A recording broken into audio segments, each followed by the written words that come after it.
আসসালামু আলাইকুম, আমি সাবিহা আক্তার eduLiteracy থেকে আরো একটি নতুন ভিডিও নিয়ে হাজির হয়ে গেলাম আপনাদের সামনে। আজকে আমরা অনার্সদের 4th ইয়ারের একটি নতুন সাবজেক্ট নিয়ে আলোচনা করব এবং এই সাবজেক্টটির নাম হচ্ছে অ্যাডভান্স অ্যাকাউন্টিং 2।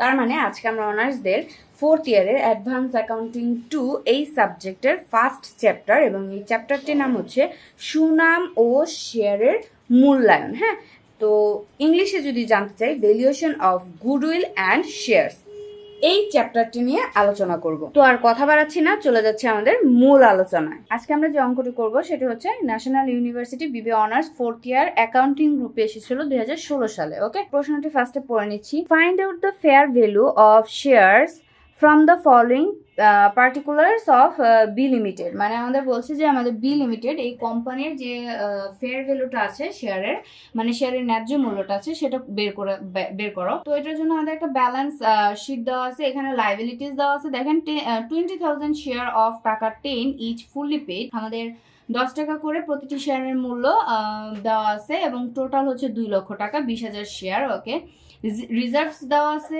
10,000 টাকা, ক্রেডিটর্স দেওয়া আছে 60,000 টাকা এবং সম্পদ পাশে গুডউইলের পরিমাণ দেওয়া আছে 20,000, ফিক্সড অ্যাসেট দেওয়া আছে 1,60,000, কারেন্ট অ্যাসেট দেওয়া আছে 88,000 টাকা, প্রিলিমিনারি এক্সপেন্সেস দেওয়া আছে 2,000 টাকা এবং সবগুলো যোগ করে আমরা পাচ্ছি 2,70,000 টাকা। ওকে, গুডউইল ইজ ভ্যালুড টাকা 25,000। আমাদের সুনাম যেটা আছে সেটা ভ্যালু করা হয়েছে 25,000 টাকা। এখানে একটা জিনিস খেয়াল করবেন, আমাদের অঙ্কটার মধ্যে ফেয়ার ভ্যালু বের করতে বলেছে। আচ্ছা, এবং ফেয়ার ভ্যালু বের করতে গেলে আমাদের কিন্তু এই সময়ের মানে আমাদের বিজনেসটা ঠিক যত বছর ধরে চলছে তত সময়ের সব লেনদেনগুলো দিয়ে হিসাব করে আমাদের কি করতে হয়, আমাদের গুডউইল বের করতে হয়, তাই তো? কিন্তু আমাদের এই অঙ্কটার মধ্যে গুডউইল ইজ ভ্যালুড, মানে আমাদের গুডউইল বক্সও একটা পেয়েছি, কিন্তু এখানে আবার পুনরায় গুডউইল ইজ ভ্যালুড 25,000 বলেছে। তার মানে এখানে আমরা কি বুঝতে পারছি যে আমাদের কি মানে কি মনে হচ্ছে, গুডউইলটা কি আমাদের আবারও ক্যালকুলেশন করে বের করতে হবে নাকি অলরেডি আমাদের গুডউইলটা বের করে দিয়েছে? কি মনে হচ্ছে? মনে হচ্ছে তো যে হয়তো কিছু কিছু মানুষের মনে হচ্ছে যে গুডউইলটা বের করে দিয়েছে। তার মানে আমাদের কিন্তু এখানে নতুন করে যে আবার গুডউইলের ক্যালকুলেশনটা করতে হবে সেটা কিন্তু না, কারণ এখানে আমাদের অলরেডি গুডউইল মানে ভ্যালুড, তার মানে তারা গুডউইলটা ক্যালকুলেশন করে বলে দিয়েছে। তো ওই নতুন করে capital employed, average capital employed, normal profit, তারপর এভারেজ অ্যানুয়াল ট্রেডিং প্রফিট, এরপর সুপার প্রফিট, এরপর গুডউইল, এই এতগুলো ক্যালকুলেশন করার কিন্তু আর কোনো প্রয়োজন নেই।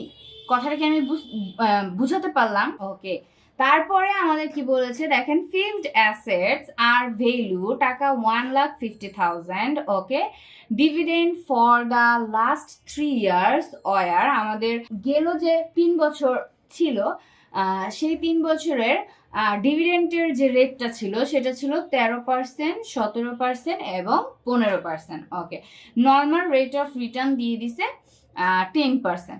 তো এগুলো আমাদের কোশ্চেনে বলা ছিল এবং আমাদের ফেয়ার ভ্যালু, শেয়ারের ফেয়ার ভ্যালুটা বের করতে বলেছে। ওকে, তো আমরা চলে যাচ্ছি আমাদের অঙ্কের সমাধানে। তো এখানে আমি লিখে নিয়েছি ক্যালকুলেশন অফ নিট অ্যাসেট, এটা আমি লিখে নিয়েছি। ওকে, তো এখানে আমাদের যেহেতু নিট অ্যাসেট কেন লিখেছি, কারণ আমাদের যেহেতু গুডউইলটা তারা ক্যালকুলেশন করে দিয়ে দিছে, সো এখানে আবার নতুন করে গুডউইল আমাদের বের করার ঝামেলা নেই। সো এই ক্যাপিটাল এমপ্লয়েড বা এভারেজ ক্যাপিটাল এমপ্লয়েড এগুলো বের করার কোনো প্রয়োজন নেই। ডাইরেক্ট আমাদের শেয়ার ভ্যালুয়েশনের জন্য যে কাজগুলো করা লাগে আমরা ডাইরেক্ট সেটা করলেই মানে হবে, ঠিক আছে? তো এই কারণে আমি নিট অ্যাসেট লিখে নিয়েছি এবং নিট অ্যাসেটের মধ্যে আমাদের কি কি আসে, যতগুলো সম্পদ আছে সবগুলো সম্পদ নিব এবং সম্পদগুলো থেকে দায়টা মাইনাস করে আমাদের মোট যে সম্পদ মানে নিট যে সম্পদ, একদম নিট সম্পদ সেটা বের করে নেব। তো এখানে আমাদের যেহেতু গুডউইল ওরা ক্যালকুলেশন করে দিয়ে দিচ্ছে, তাহলে গুডউইল লিখে নিচ্ছি। গুডউইল কত ছিল? 25,000 টাকা, ওরা ক্যালকুলেশন করে বলে দিচ্ছে। আচ্ছা, তারপরে ফিক্সড অ্যাসেট, আমাদের ফিক্সড অ্যাসেট বক্সের মধ্যে একটা আছে এবং নিচে আবার আর একটা দেওয়া আছে, তাহলে আমরা কোনটা নেব? নিচে যেটা দেওয়া আছে সেটা 1,50,000 50,000 টাকা। ওকে, তারপর কারেন্ট অ্যাসেট আবার দেওয়া আছে এবং কারেন্ট অ্যাসেট নিয়ে নিচে কোনো কিছু বলা নেই, তার মানে বক্সে যে কারেন্ট অ্যাসেটটা আছে আমরা কি সেটাই নিয়ে নিব। তাহলে লিখে নিচ্ছি কারেন্ট অ্যাসেটস এবং এটার পরিমাণ ছিল 88,000 টাকা, বসিয়ে দিলাম 88,000 টাকা। পেয়ে গেছি। আর কোনো সম্পদ ছিল না, তাহলে আমরা পাচ্ছি 2,63,000 টাকা, 2,63,000 টাকা। এবং এখান থেকে মাইনাস করে দিব আমাদের লায়াবিলিটিস গুলো। আচ্ছা, লিখে নিচ্ছি লায়াবিলিটিস। এখানে একটা জিনিস খেয়াল করেন তো, আমাদের লায়াবিলিটিস কি ছিল? শুধুমাত্র ক্রেডিটর্স ছিল, তাহলে লিখে নিচ্ছি ক্রেডিটর্স। ওকে, এবং ক্রেডিটর্সের পরিমাণ ছিল 60,000 টাকা এবং এটা নিয়ে বাড়তি কোনো কিছু বলা ছিল না, তো আমি ডাইরেক্ট এই ঘরে মাইনাস দিয়ে বসিয়ে দিলাম। তাহলে বিয়োগ করে দিচ্ছি 60,000, আমরা পাচ্ছি 2,03,000 টাকা। তাহলে নিট অ্যাসেট কত পেলাম? নিট অ্যাসেটসের পরিমাণ পেলাম 2,03,000 টাকা। ওকে, এইবার আমাদের অঙ্কের মধ্যে কি চেয়েছিল? ফেয়ার ভ্যালু চেয়েছিল, তাই তো? তো ফেয়ার ভ্যালু আমাদের কিভাবে বের করতে হয়? ফেয়ার ভ্যালু কিন্তু আমাদের দুই নিয়মে বের করতে হয়। একটা হচ্ছে আমাদের এভারেজ প্রফিটে এবং আরেকটা হচ্ছে ডিভিডেন্টের উপর, মানে একটা হচ্ছে এভারেজ প্রফিটের উপর এবং আরেকটা হচ্ছে ডিভিডেন্টের উপর, তাই তো? তো আমাদের এই যে অঙ্কটা আমরা পড়লাম একটু আগে, মানে আমরা যে অঙ্কটা করছি, এই অঙ্কটার মধ্যে কোথাও কি প্রফিট আমাদের 3 বছর, এই অঙ্কটা 3 বছরের জন্য ছিল এবং 3 বছরের প্রফিট আমরা কি এই অঙ্কে পেয়েছি? কোথাও কি আমাদের 3 বছরের প্রফিট দেওয়া ছিল? দেওয়া ছিল না। এবং 3 বছরের প্রফিট বের করার জন্য কি কি লাগবে বা কিভাবে আমাদের 3 বছরের প্রফিট বের করব, এই টাইপেরও কোনো কিছু কিন্তু আমাদের এই অঙ্কে বলা নাই। তার মানে আমাদের ফেয়ার ভ্যালুটা যে আমরা ক্যালকুলেশন করব, আমরা জানি ফেয়ার ভ্যালুটা দুইভাবে ক্যালকুলেশন করতে হয়। একটা হচ্ছে আমাদের প্রফিট নিয়ে এভারেজ প্রফিট আকারে এবং আর একটা হচ্ছে আমাদের ডিভিডেন্টের আকারে, তাই তো? অর্ডিনারি শেয়ার তার মানে হচ্ছে এভারেজ প্রফিট এবং আর একটা ডিভিডেন্ট। তো আমাদের এই অঙ্কের মধ্যে তো প্রফিটের যে জিনিসটা সেটা নাই, এখানে আমাদের প্রফিটের কোনো কথাই বলা নেই। তাহলে কি আমরা ফেয়ার ভ্যালু, এই যে প্রফিটের ভিত্তিতে আমরা যে মার্কেট ভ্যালু বের করতাম কিভাবে, এভারেজ প্রফিট দিয়ে যে আমরা ওই যে ক্যাপিটালাইজড ভ্যালু, হ্যাঁ, যারা আমার কথাগুলো না বুঝতে পারছেন তারা আমার 19 নাম্বার যে পার্ট আছে এই চ্যাপ্টারের 19 নাম্বার যে পার্টটা আছে, তার মানে এটার আগের ভিডিওটা যে আছে সেটা একটু খেয়াল করে দেখবেন, তাহলেই বুঝতে পারবেন, ঠিক আছে? তো ওই পার্টে আমি বলেছিলাম, ওইখানে আমি মার্কেট ভ্যালু দুইটা বের করেছিলাম। একটা হচ্ছে এভারেজ প্রফিটের নিয়মে, মানে অর্ডিনারি শেয়ারের ভিত্তিতে এভারেজ প্রফিট দিয়ে, এবং আরেকটা হচ্ছে ডিভিডেন্টের ভিত্তিতে। তো ফেয়ার ভ্যালু দুইটা বের করেছিলাম, একটা হচ্ছে এভারেজ প্রফিটের যে মার্কেট ভ্যালু পেয়েছিলাম সেটা দিয়ে একটা ফেয়ার ভ্যালু বের করেছি, এবং ডিভিডেন্টের যে মার্কেট ভ্যালু পেয়েছিলাম সেটা দিয়ে একটা কি ফেয়ার ভ্যালু বের করেছি। তো আমাদের এই অঙ্কের মধ্যে যেহেতু প্রফিটের কোনো কিছুই দেওয়া নাই, তাহলে প্রফিট, এভারেজ প্রফিট দিয়ে যে মার্কেট ভ্যালুটা বের করতে হয় সেটা কি আমরা বের করতে পারবো?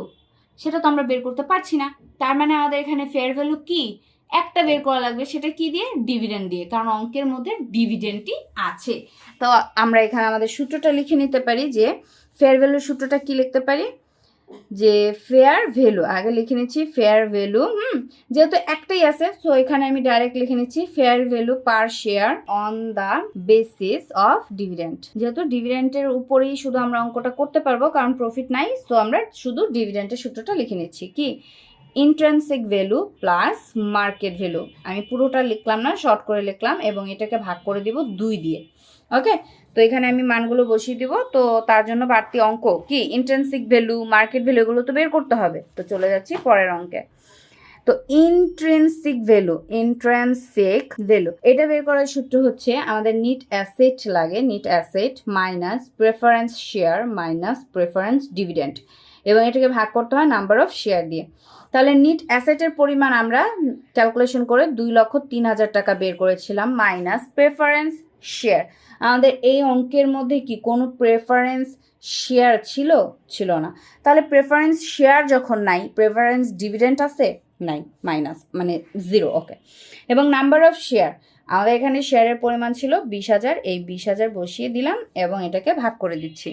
2,03,000কে ভাগ করে দিচ্ছি 20,000 দিয়ে, আমরা পাচ্ছি 10.15 টাকা, বসিয়ে দিলাম। ওকে, তাহলে ইন্ট্রিনসিক ভ্যালু বের করা হয়ে গেল। এবার চলে যাচ্ছি মার্কেট ভ্যালু। তো মার্কেট ভ্যালুর মধ্যে দুইটা কাজ করতে হয়, একটা হচ্ছে আমাদের এভারেজ প্রফিট মানে ক্যাপিটালাইজড ভ্যালু দিয়ে এভারেজ প্রফিট একটা বের করতে হয়, এবং আর একটা হচ্ছে ডিভিডেন্টের উপর। তো যেহেতু প্রফিট নিয়ে কোনো কিছু বলা নাই, তাহলে এভারেজ প্রফিটের যে ক্যালকুলেশনটা সেটা কি করতে পারছি না। তাহলে আমরা শুধুমাত্র value of each share on the basis of dividend, হ্যাঁ, এটা আমরা বের করে নেব, ডিভিডেন্ট এটা বের করে নিচ্ছি। তাহলে এটার সূত্রটা কি, এভারেজ ডিভিডেন্ট লাগবে, এবং এটাকে ভাগ করে দিব হচ্ছে নর্মাল রেট অফ রিটার্ন দিয়ে, এবং গুণ করে দিব paid up capital per share, হ্যাঁ, paid up capital per share. Okay, so average dividend এবং নর্মাল রেট অফ রিটার্ন, আমাদের এই অঙ্কের মধ্যে নর্মাল রেট অফ রিটার্ন দেওয়া ছিল 10, তারপরে পেইড আপ ক্যাপিটাল এটা দেওয়া ছিল 10, ওকে, এবং এভারেজ ডিভিডেন্ট এটাও ছিল হচ্ছে এটা আমাদের দেওয়া নেই, এটা আমাদের বের করে নিতে হবে। ওকে, সো লিখে নিচ্ছি এভারেজ ডিভিডেন্ট। আচ্ছা, এভারেজ ডিভিডেন্টটা কিভাবে বের করতে হয়, কত বছরের ডিভিডেন্ট দেওয়া আছে সেটা দেখতে হবে। আমাদের এখানে 3 বছরের ডিভিডেন্ট দেওয়া আছে, 13 যোগ 17 যোগ 15, ঠিক আছে, এবং এটাকে 3 বছরের ডিভিডেন্ড যেহেতু দেওয়া আছে, এটা গুণ দিয়ে দিছি, এটা যোগ হবে, হ্যাঁ, সব যোগ হবে, এবং 3 বছরের ডিভিডেন্ড দেওয়া আছে, তাহলে 3 দিয়ে ভাগ করে দিব। তাহলে দেখি কত পাচ্ছি, 13 যোগ 17 যোগ 15, আমরা পাচ্ছি 45, এবং এটাকে ভাগ করে দিব 3 দিয়ে, আমরা পাচ্ছি 15%। ওকে, এখানে আমি এখানে 15 বসিয়ে দিলাম এবং ভাগ করে দিচ্ছি। দেখেন 15/10, যেটা পাচ্ছে এটাকে গুণ করে দিব 10 দিয়ে। ওকে, আমরা পাচ্ছি কত, 15। এটা যেহেতু আমাদের ডিভিডেন্টের কি মার্কেট ভ্যালু ছিল, তাহলে এটা পার্সেন্ট না, এটা হবে টাকা। ওকে, বসিয়ে দিলাম টাকা, ঠিক আছে। ওকে, তো মার্কেট ভ্যালুর যেহেতু একটা আছে, তো এই একটা দিয়ে আমরা কাজ করে নেব। তাহলে চলে যাচ্ছি ফেয়ার ভ্যালুতে। ইন্ট্রিনসিক ভ্যালু, এই যে ইন্ট্রিনসিক ভ্যালু ছিল, এটার মূল্য ছিল 10.15। তো এখানে আমি ইন্ট্রিনসিক ভ্যালু 10.15 বসিয়ে দিলাম, যোগ মার্কেট ভ্যালু, এইটা ছিল মার্কেট ভ্যালু, তাই তো 15। আচ্ছা, এই যে মার্কেট ভ্যালু, হ্যাঁ, তাহলে বসিয়ে দিচ্ছি 15 এবং ভাগ 2। ওকে, তাহলে দেখি কত পাচ্ছি, 10.15 যোগ 15 ভাগ 2, আমরা পাচ্ছি 12.575 টাকা।